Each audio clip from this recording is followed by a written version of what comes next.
pressing issues of public policy and regulation. And I want to frame this by starting to talk to you about the internet as a pluripotent network. And I use that term advisedly, although my biologist friends will tell me I'm doing violence to the term. Pluripotent in the sense that it's the network that can be any network. It's the network that can do anything that we can imagine on it. At least that's the status quo today. So this is in contrast to the networks that preceded it, the phone network, the so-called smart networks, in which services were deployed from the middle. So for example, if you invented a nifty feature like something that would let you see who was calling you before you picked up the phone, what we call a caller ID, that service would be presented to the phone company as an idea. The phone company would turn it into a product. That product would be rolled out to users based on whether or not they thought it would maximize their revenues.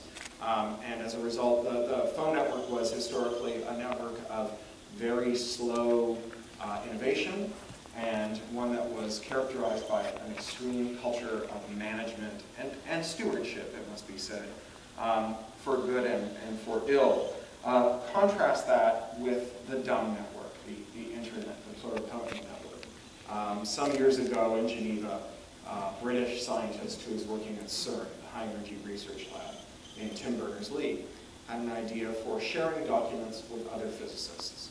So he wrote a little browser tool that would let you look at these documents, and he wrote a little server tool that would let you share these documents, and he wrote a little markup language that would let you prepare the documents, and he sent it to his colleagues at other research institutions, and academic institutions, and private industry.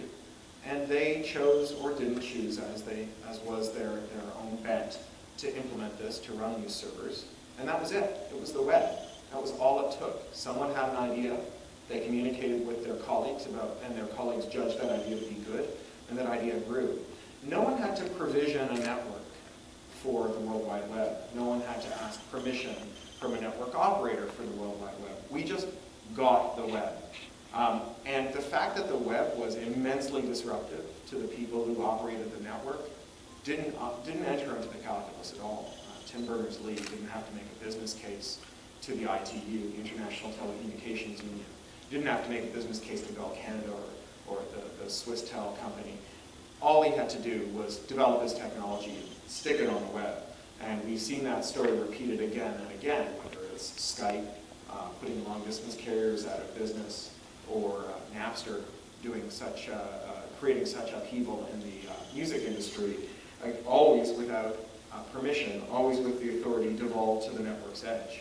Now this exceeded the wildest dreams of even the most techno-visionary among us. So one of my favorite examples of US-Canadian diplomatic exchange or cultural exchange is my friend and colleague William Gibson, an American draft dodger who now lives here in Canada. He's considered, I think, one of the world's greatest science fiction writers, certainly one of the greatest living ones, and maybe one of the greatest of all time.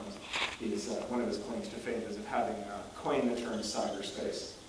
And Bill, in 1984, coined the rallying cry, the street finds its own uses for things. And he imagined a dark future in which technology was primarily deployed by large Zaibatsu-style corporate entities that would use it to do a kind of top-down broadcast communication in which the people at the center of the network would decide what the people at the edges of the network would see and would transmit it to them. And indeed, in his world, it became, this entertainment mode of communication became so powerful that we actually started to experience the sensorium of actors. Actors would have something that would latch into their brainstem, deliver their sensory experiences to us through a comparable jack in our own brainstem. And funnily enough, Bill classifies this as an optimistic vision of the future because, as he said, at least the cities weren't all radioactive ash, because this was, of course, written in 1984.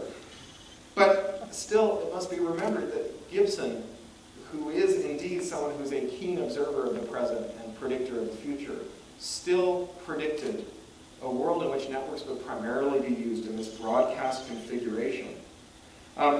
And imagine that the primary innovations would come from relaying entertainment products to one another. So what did the pluripotent dumb network deliver instead of this? Because, of course, this was a vision that was shared by many people in industry in that period and in the years that followed. You may remember the enormous